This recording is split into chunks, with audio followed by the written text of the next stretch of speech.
Fala, nação rubro-negra, nós vamos trazendo aí um corte aí do Canelada, né, falando sobre a situação do nosso Mengão, desse empate aí do Flamengo contra o Botafogo e falar também sobre a pressão que está tendo aí da torcida para poder trazer o Jorge Jesus. É isso mesmo, né? Já acompanha o vídeo a seguir aí, não se esqueça de se inscrever e deixar o seu like. O Viga tá ok já? Rodrigo Viga, direto do Rio de Janeiro. Bom, daqui a pouquinho, porque o Léo Ortiz está falando. O Léo Ortiz está falando lá na zona mista do Maracanã, logo após esse empate sem gols. Então vamos primeiro com o Léo Ortiz, aí depois já entra o Rodrigo Viga ao vivo aqui no Canelado. Essas conversas e do quanto vocês podem ajudar e rodar... Léo Ortiz com a palavra aqui na zona mista do Flamengo. Vamos ver aqui o jogador do Flamengo, depois desse 0-0 com o Botafogo. Hoje a gente tem a certeza que você pelo menos está monitorado pelo Ancelotti na pré-lista da seleção. Bom, sobre o volante, acho que o Felipe sabe que eu faço essa função se for necessário. Sabe tanto que minha função principal é zagueiro e eu venho performando muito bem ali. E ele foca muito nisso, ele não quer que eu vire um volante, ele quer que eu performe como zagueiro.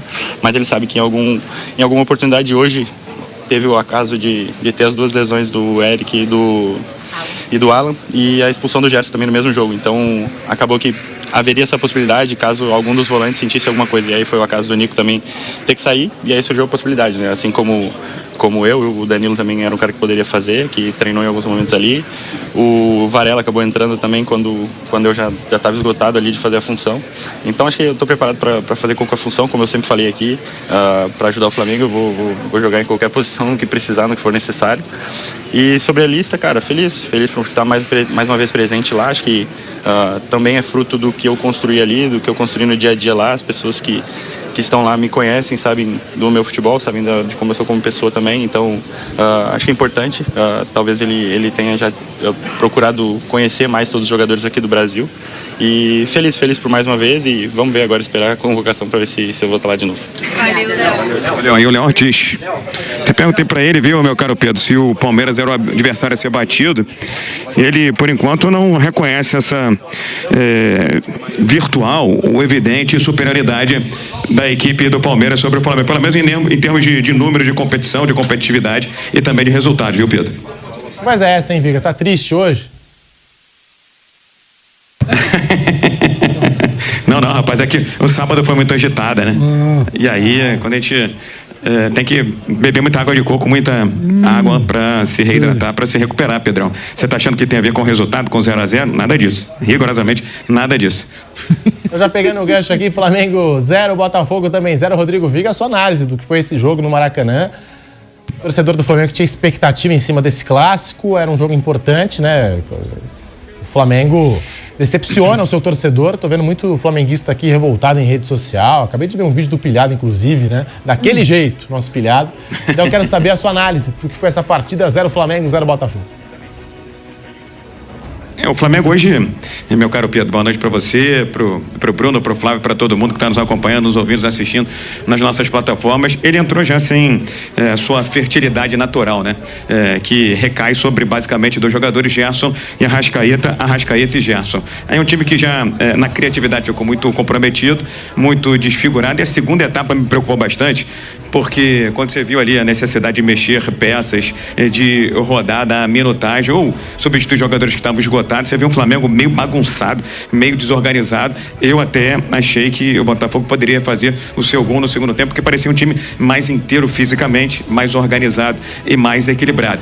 E aí, meu caro Pedro, a gente tem que olhar sempre em perspectiva, olhar para frente. E o que serve de lição, de legado, de compreensão, de entendimento para mim, esse 0-0 com o Botafogo? Primeiro, algo que a gente vem dizendo há muito tempo aqui no microfone da Jovem Pan, gostem ou não gostem, torcedores do Flamengo, esse me parece ser um elenco que no momento é superestimado.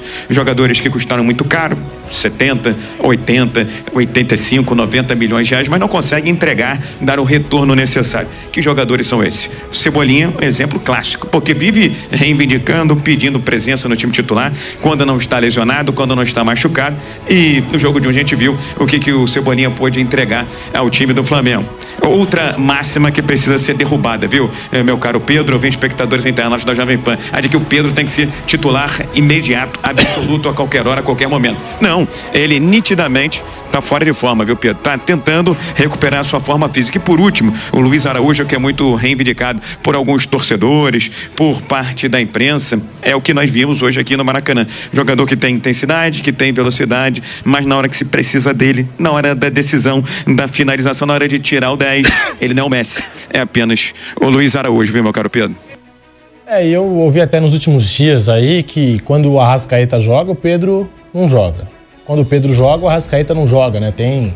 Não sei se é um rodízio a palavra certa, né? Mas acho que pela condição física, isso não é, Viga? Pela condição física, a opção da comissão técnica neste momento é não colocar os dois em campo. Hoje o Arrasca nem no banco de reservas, meio de campo do Flamengo muito prejudicado, né? Meio de campo do Flamengo, de novo, é debate. Mas se fosse um time que tivesse calcado, baseado e alicerçado na competitividade coletiva, talvez, mesmo com outros jogadores que não seus principais, Gerson, Arrascaeta e Gerson, pudesse ter feito uma apresentação melhor. Não estou nem falando do resultado. 0-0 acho que foi justo aqui, porque foi um tempo um pouco mais para o Flamengo, o primeiro tempo, e o segundo tempo mais para o Botafogo. Agora, no todo, o Flamengo depende muito de peças, diferentemente do Palmeiras, que é um time mais da coletividade, é um time mais equilibrado. Até perguntei aqui pro Léo Ortiz e disse, olha só, Palmeiras quando joga mal vence, quando joga bem vence, quando tem dificuldade vence, quando joga fora de casa vence, e essa não tem sido atuada, não tem sido abatida, não tem sido o diapasão desse Flamengo, que é um eletrocardiograma, ora tá lá em cima, no pico, ora tá aqui embaixo, ora lá em cima, aqui embaixo. Isso tem muito a ver com alguns fatores. Primeiro, essa questão física me parece nítida, clara e evidente. Falta perna, falta gás, falta fôlego, falta punch, falta torque, falta tração, falta isso tudo de forma harmônica e hegemônica ao time do Flamengo. E tem um problema aí que eu quero já aproveitar para responder uma colocação feita pelo Flávio Prado, que ele tem toda a razão. Enquanto que o Palmeiras é um time mais protegido, tem uma couraça, tem uma carcaça que vem da diretoria, pouco chega ao técnico Abel. Aqui no Flamengo existe um fantasma rondando e isso precisa ser resolvido rapidamente. Esse fantasma é JJ, é Jorge Jesus, porque parte quer a volta do português, parte acha que o técnico Felipe Luiz pode entregar, dar mais e levar o Flamengo ao topo, ao sucesso. Mas enquanto que o Flamengo estiver vivendo essa turbulência de sempre ganhar, não só ganhar e jogar bem, esse fantasma vai continuar rondando o Flamengo, que é o Jorge Jesus. Então é preciso resolver isso de uma vez por todas. Ou alguém vem a público e diz, olha só, o Jorge Jesus não vem nosso técnico, o Felipe Luiz, até o final da temporada, ou então alguém chega e fala assim, que vocês querem o Jorge Jesus? É essa a opção de vocês? É isso que vocês querem apostar? É isso que vocês querem investir? Então vamos testar. Para acabar logo com esse, eu diria, movimento quase que utópico de achar, né? Quase que uma utopia, achar que o Flamengo do eventual Jorge Jesus do futuro vai ser o mesmo Flamengo de 2019. São outras peças, são outras características, você tem outros adversários jogando num padrão tão alto quanto o Flamengo. Então, eu acho que se o Palmeiras tem essa vantagem da regularidade, do equilíbrio, é um time que ganha fora de casa, que perde muito pouco, quando joga mal, empata, o mesmo a gente ainda não vê no Flamengo. Então, para mim, eu vou repetir isso aqui no microfone da Jovem Pan. Acho que hoje, na fotografia de agora, você tem um time pronto para vencer alguma coisa grande, que pode ser Campeonato Brasileiro, que pode ser Libertadores da América, que pode ser Copa do Brasil. Esse é o time do Abel, técnico do Palmeiras. Esse time é o Palmeiras. Tanto que eu sou o maior defensor, agora já sou o voto vencido, né, do Abel na seleção brasileira. Mas quiseram o Ancelotti, acho que foi uma tacada mais de marketing do que de realismo, de realidade da Confederação Brasileira de Futebol. Mas tem um time pronto hoje, jogando no seu limite, no seu máximo e dando alegria e retorno à sua torcida. Esse é o Palmeiras. Significa dizer que o Palmeiras vai ganhar tudo? Não sei, porque são muitas competições daqui pra frente. Campeonato Brasileiro só termina lá na frente. Libertadores da América também lá na frente. Tem o Mundial agora no meio do ano, que acho que nenhum brasileiro vai ter qualquer chance, vai ter a menor chance. Então, se eu tivesse que fazer uma fotografia do momento, acho que, Palmeiras está aqui, Flamengo está aqui e os outros vêm um pouco mais atrás, viu, Pedro? E esse fantasma, como você falou, né? O fantasma do Jorge Jesus já é antigo, né? Já é antigo. E mudou a diretoria, a gestão do Flamengo e continua, né? Esse papo. Pedro, precisa ser resolvido. Mas precisa ser resolvido, Pedro, porque até quando a gente vai ficar com esse sonho, com essa utopia de achar que o Jorge Jesus vai chegar com uma varinha de condão e vai transformar um time mal fisicamente num time bom fisicamente? Vai chegar com uma varinha de condão e vai dizer, olha só, o time agora vai ser coletivo, vai ser harmônico, vai ser hegemônico, vai voltar a jogar ali em 20, 30 metros de campo numa fórmula revolucionária que ele trouxe pro Brasil. Os adversários já aprenderam a jogar dessa forma, muitos jogam dessa forma. Sabe qual é o time que talvez tenha mais me impressionado desses que eu vi aqui jogando no Rio de Janeiro? Foi o Bahia, do técnico Rogério Ceni. Se tivesse mais valores técnicos, esse Bahia estaria disputando lá no topo da tabela. Agora é um time bem armado, bem organizado, que pode dar algum tipo de alegria ao seu torcedor nessa temporada de 2025. Agora esse fantasma, ou ele tem que ser banido, tem que ser expulso, ou ele tem que incorporar, encarnar em alguém para resolver esse problema. Porque senão vai ficar sempre assim. Ah, mas se fosse com o Jorge Jesus, mas se o Jorge Jesus tivesse no comando da equipe, se ele tivesse na Libertadores, o Flamengo seria tetracampeão. Ou coloca uma pedra em cima dessa história, ou então traz ele de volta e paga pra ver, Pedro. O Rogério Ceni foi um desses técnicos, né, que passaram pelo Flamengo, foi campeão brasileiro pelo Flamengo, o Rogério Ceni, mas também teve essa sombra aí, digamos, do Jorge Jesus. O Fábio Piperno tá por aqui, o Flávio Prado, Bruno Prado. Você sabe que eu tô até sentindo o Viga hoje, Pedrinho, um pouco abatido, fora do normal, né? Aquela coisa empolgada, aquele sorriso estampado. Hoje é um Viga um pouco mais contido. Agora, o Viga tem razão numa coisa, falando sério. Pô, já faz meia década que o Jesus foi embora. Quer dizer, meia década e os caras ainda estão olhando para trás e pensando nisso. A cada momento que ele resolve passar as férias dele no Rio, aliás, coincidentemente ele também opta por momentos bem estratégicos, né? Mas enfim, de qualquer forma, já são 5 anos que ele foi embora. Não é possível que ainda tenha gente curtindo essa dor de cotovelo. Será que, eu fico pensando às vezes, querendo entrar nessas, mas será que ele quer voltar pro Flamengo? Tem torcedor do Flamengo que deseja. Será muito, que ele cava? né? Será que ele cava, não? Será que ele quer? Porque, você vê, a gente tá esse tempo todo falando do JJ, há anos falando do JJ. O italiano diz, nunca volte para onde você foi feliz. Tem isso também. Porque você pode, né, ficar frustrado, não dá para saber o que vai rolar. Pode acontecer de novo? Seria maravilhoso. Mas será que dá para acontecer de novo? Essa é a grande pergunta. Flamengo na temporada, somando aqui Libertadores, Campeonato Brasileiro, Copa do Brasil e Supercopa do Brasil, 16 jogos, 9 vitórias, 5 empates, 2 derrotas, hein? É o retrospecto do Flamengo na temporada 2025. O Bruno Prado comentou esse jogo aqui na Jovem Pan com o José Manuel de Barros. Bruno, eu estava aqui transmitindo o jogo do Palmeiras, mas numa tela menor acompanhando o Flamengo e Botafogo. O Viga falou agora e eu realmente não senti assim. Primeiro tempo achei até que faltou o Flamengo finalizar mais a gol, arriscar mais um pouquinho, né? Só que meio de campo quase inexistente no jogo, não vi um domínio, sabe? Quando a gente assiste jogos de futebol e fala assim, não, esse time aqui merecia a vitória pelo que jogou, dominou o jogo, dominou o adversário, amassou o adversário. Não vi. Eu vi até um certo equilíbrio durante a partida entre Flamengo e Botafogo, e o Flamengo, de novo, com essas dificuldades na criação, Bruno Prado. O primeiro tempo o Flamengo foi melhor que o Botafogo, mas realmente não foi assim um domínio, um massacre. Tanto que finalizações, apesar do Flamengo ter ficado bastante tempo com a bola, no campo do Botafogo, no gol, uma só no primeiro tempo. Só uma defesa do John, mais nada. Então o Flamengo não conseguiu transformar o melhor momento no jogo em finalizações, em chances claras de gol. Aí o segundo tempo começa já mais equilibrado, o Botafogo melhor com a bola. O Botafogo no primeiro tempo teve muita dificuldade para sair de trás. O Flamengo tem a característica de marcar pressão, o Botafogo não conseguia sair, mas no segundo tempo o Botafogo começou a arrumar alternativas, começou a levar perigo e teve momentos em que ele estava melhor que o Flamengo. O Botafogo teve as suas oportunidades também de marcar, de sair na frente, de abrir o placar. Não conseguiu. No final o Flamengo voltou a pressionar, o Flamengo buscou mais a vitória nos minutos finais, mas o empate fica justo. Realmente não houve um domínio grande de um time em relação ao outro. Teve um momento que o Flamengo esteve melhor, teve um momento que o Botafogo esteve melhor, e então não dá para reclamar do resultado.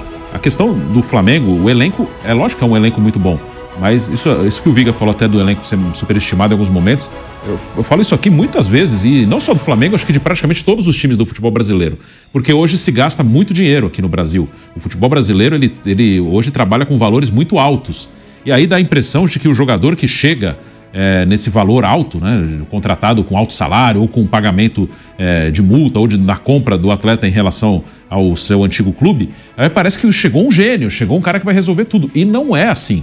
Mesmo jogadores muito bons aqui no futebol brasileiro, eles não são muito acima dos bons. Os muito bons não são muito acima dos bons. Os que realmente fazem a diferença não estão aqui. O Estevão é um cara que tem esse potencial. Ele vai embora daqui a um mês e pouco, depois do Mundial, né? Ele vai embora daqui a 2 meses, que é um menino que se aposta muito no talento dele e na idade dele, um potencial. Se ele não der certo lá, ele vai voltar para cá. Se ele não confirmar lá o que se espera dele, ele vai voltar. Como aconteceu com alguns jogadores que o Flamengo repatriou, e muito bem. Com o Gerson, com o Pedro, com o Gabigol, nenhum deles tinha a expectativa que se tem em relação ao Estevão. Mas eu digo assim, eles compram jogadores jovens apostando que o cara vai dar certo e vai arrebentar e vai ser um grande jogador, pelo potencial. Se o cara não dá certo, ele volta pra cá. Se ele não confirmar que é um jogador muito acima, ele volta. E aí ele pode ser muito útil aqui, como esses caras que eu citei do Flamengo ajudaram muito o Flamengo, são históricos no Flamengo. Mas às vezes dá a impressão que, e acho que no Flamengo tem muito isso, de que assim, é o Bayern de Munique no Brasil, como é o Bayern na Alemanha. Ou é o Paris Saint-Germain pós-Qatar na França aqui no Brasil. Isso não existe.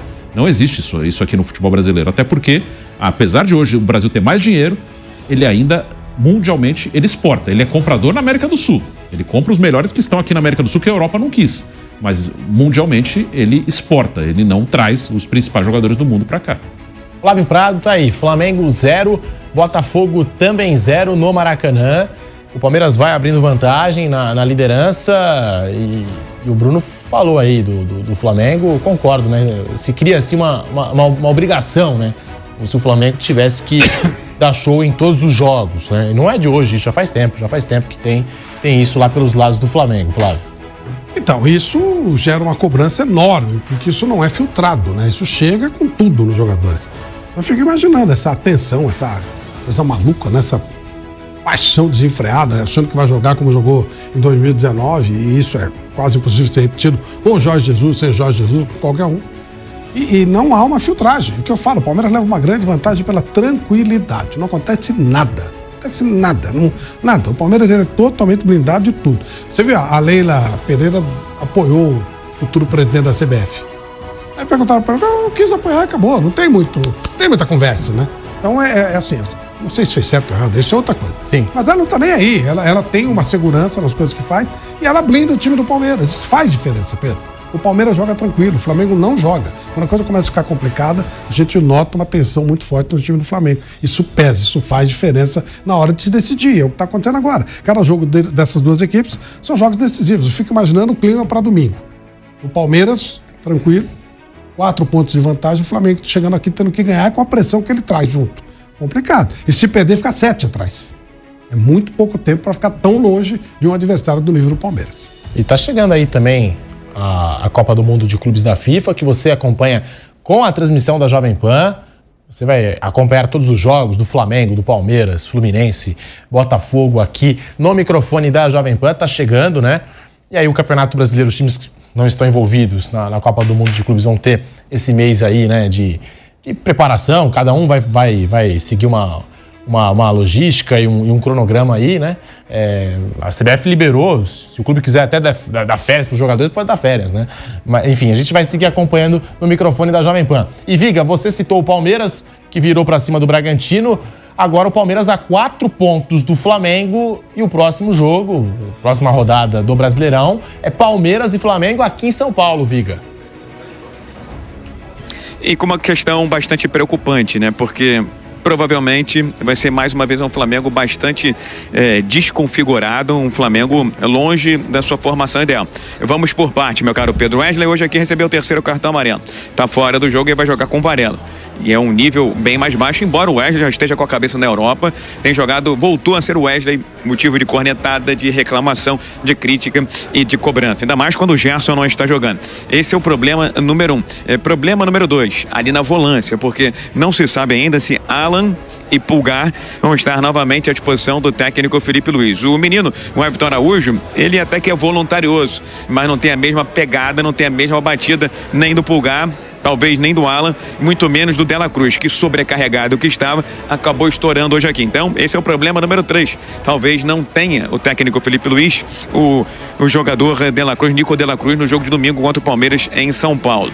O Gerson volta, naturalmente, depois de cumprir suspensão. O Arrascaeta foi poupado hoje por conta da minutagem.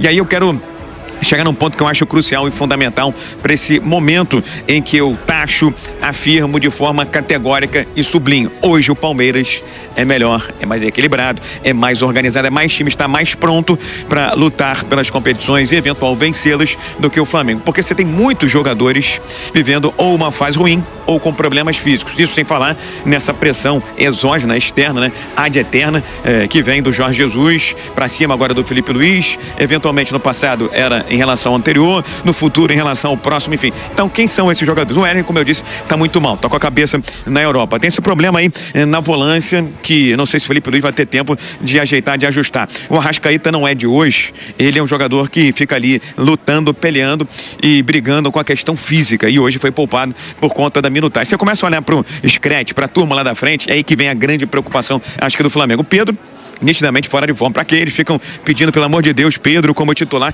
Tá claro, tá evidente, tá nítido. Hoje aqui no primeiro tempo tinha um lance que, se fosse o Pedro na melhor forma, na ponta dos cascos, ele não ia ficar protegendo, fazendo a parede para ganhar um escanteio. Ia para dentro do gol. Everton Cebolinha, jogador de 70, 80 milhões de reais, que nunca entregou o que você imaginava, e volta e meia está entregue ao departamento médico. Luiz Araújo, já fiz aqui a minha crítica, não é de hoje, tem gente que é apaixonada por ele, eu não sou um desses, pelo contrário. Acho que ele fica muito perto de ser um bom jogador, mas na hora das opções finais é um jogador mediano. Vamos falar do Michael, jogador que foi execrado na última quinta-feira pela torcida aqui no Maracanã, é outro que também, quando entra, não colabora, não contribui. São vários problemas. O Plata ainda está entregue ao departamento médico. Aí você vai começar a peneirar, você começa a filtrar aquele super elenco, aquele elenco super estimado, super valorizado, ele acaba se debulhando. Aí entram Matheus Gonçalves, tem de usar o Gininho lá, o menino atacante que briga com a bola, tem que fazer uso de outros atletas como Varela improvisado no meio de campo, enfim. Acho que o momento do Flamengo é complexo, o momento do Flamengo é difícil, e se tem um favorito para o próximo domingo, eu diria até com uma certa vantagem, é o Palmeiras, por jogar em casa, por viver um bom momento e um momento muito mais equilibrado do que o arquival Flamengo, que joga no meio de semana pela Copa do Brasil com a cabeça no clássico contra o Palmeiras e principalmente no jogo contra o Tátira aqui no Maracanã no meio de semana, precisando vencer por goleada para avançar a fase de mata-mata da Libertadores da América, ainda correndo o risco da trilogia do fracasso, viu, meu caro Pedro? Agora, muito obrigado, Rodrigo Viga, pela sua participação aqui no Canelada.